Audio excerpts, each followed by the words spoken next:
Florida. It is the home of the NBA playoffs, and we already have one game under our belts in the Eastern Conference semifinals. The first-year All-Star, Jayson Tatum, he's been showing out all playoffs, already scored 129 points this postseason, and he's part of the reason why the Celtics are up one game on top of the Raptors. Meanwhile, Kyle Lowry, he led the Raptors in scoring, but Toronto's still waiting for their first win against the Celtics in the bubble. Will they get it tonight? Let's count down to Game 2 of the Eastern semifinals.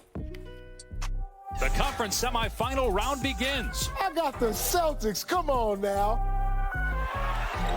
Walker for three. Hit it. Good look. Kemba. Good. Kemba says, let me put this three on your head.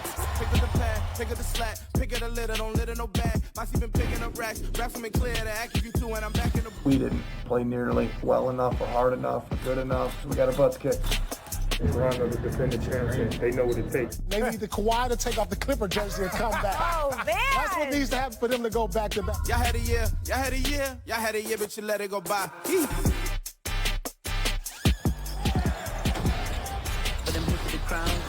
It's a toss-up. That's why we're all excited about this series.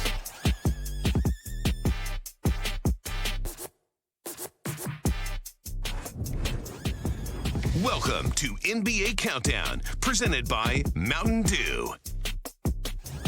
And you know when you hear a tease like that, it's time to ball. Welcome to NBA Countdown, live from the Seaport District at Pier 17, brought to you by Heineken. We're like 8 miles away from the U.S. Open, Arthur Ashe Stadium. We're here in New York, and we're ready to talk playoffs. This is more exciting, though. I'm just saying. This is more exciting. Game 7. Period. Right. Yes. They didn't say we could come out yet. Actually, they did. They did. We here.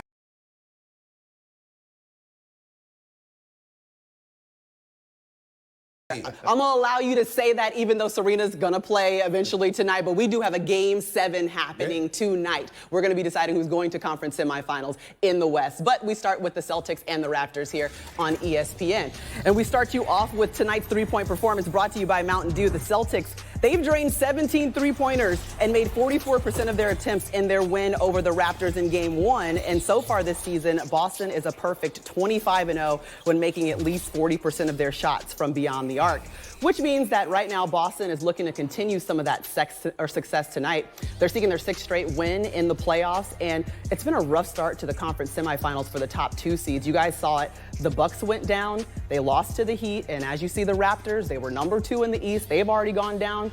So really the question is, are we looking at a situation where we could see Heat, we could see Celtics, we could see the top 2 seeds in the East not even make it to the conference final? Well, I think the most important thing to mention is that if the Heat made it that far, I'd be very depressed because the games are going to be in Orlando as opposed to being in South Beach, and I'd be very depressed about that. But having said that, with all seriousness, I don't think we can ignore what we're witnessing from the Boston Celtics right now. I think this team is sensational defensively, against the field, three-point shots, and all of that stuff. They've been all over the place, and obviously looking at how they went at Pascal Siakam, basically guarding him one-on-one, Jalen, daring him to do something to show that he's a bona fide star.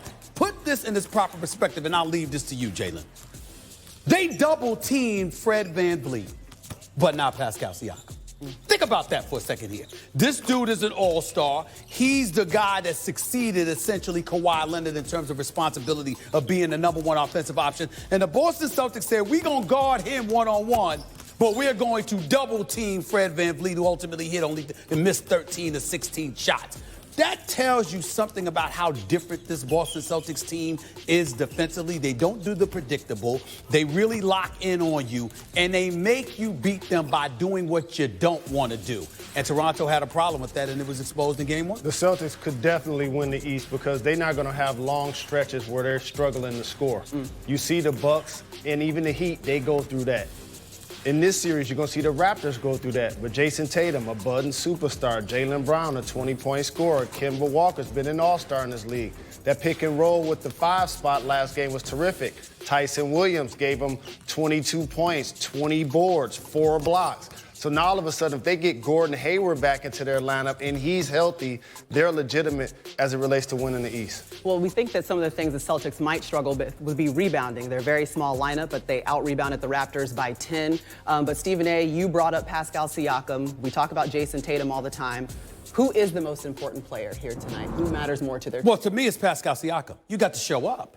The fact of the matter is that come playoff time, I don't care what type of team that you have. At some point in time, you get it and you say, here's the ball. Take me there. There's got to be one person. That man is Jayson Tatum for the Boston Celtics. Let's be very, very clear about that. It's Jimmy Butler for the Miami Heat. It's the Greek Freak for Milwaukee, okay? Who is it for Toronto? It was supposed to be Siakam. You shoot 5 of 13. You score a pedestrian 13 points. You miss all 3 of your threes. The team collectively shoots 10 of 40 from three-point range. This is problematic for this team because, again, we talk about the amoeba-like defense that they employ in terms of Gasol and Ibaka in the post, Fred VanVleet basically deflecting passes in the lane, Kyle Lowry drawing offensive fouls. But in the end, everything is predicated on your ability to make shots. They usually do from the perimeter. Pascal Siakam's been doing it effectively for most of the season. If suddenly come Jayson Tatum and Jaylen Brown, you can't score in one-on-one coverage, you have to look at the Toronto Raptors and say,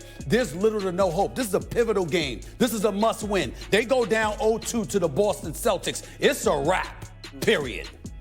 It has to be Pascal Siakam because now his ascension happens if he's able to take the team that won the championship with Kawhi and all of a sudden they can elevate and win the East. Because if we question, can they do it? That's what it is. Who's going to be their go-to guy to get a shot for somebody else and or himself? And also Fred VanVleet. They both struggled from 3 and from the field. Pascal was not out in transition. That's a lot of his game, playing a lot of junk lineups where he's at 3, 4, 5. And also, what about their bigs? You're still going to need a Serge. You're still going to need Marc Gasol to play. But Pascal Siakam has to be their driving force because unlike Tatum, he doesn't have all of those other guys that can come out and get you 20-plus points constantly. Man, it's so interesting, though. Pascal Siakam, he's just struggled against the Celtics. Obviously, his lowest 2 scoring outputs in the bubble have come against them, so it's almost like Boston is the kryptonite at some point. We'll see whether or not he has a better scoring output here tonight because obviously the Raptors need him to try and even up this series. All right, Fred VanVleet, you guys have been talking about him, 11.3 of 16 shooting. Will we see those numbers go up and that shooting percentage look better here tonight? NBA Countdown is presented by Mount.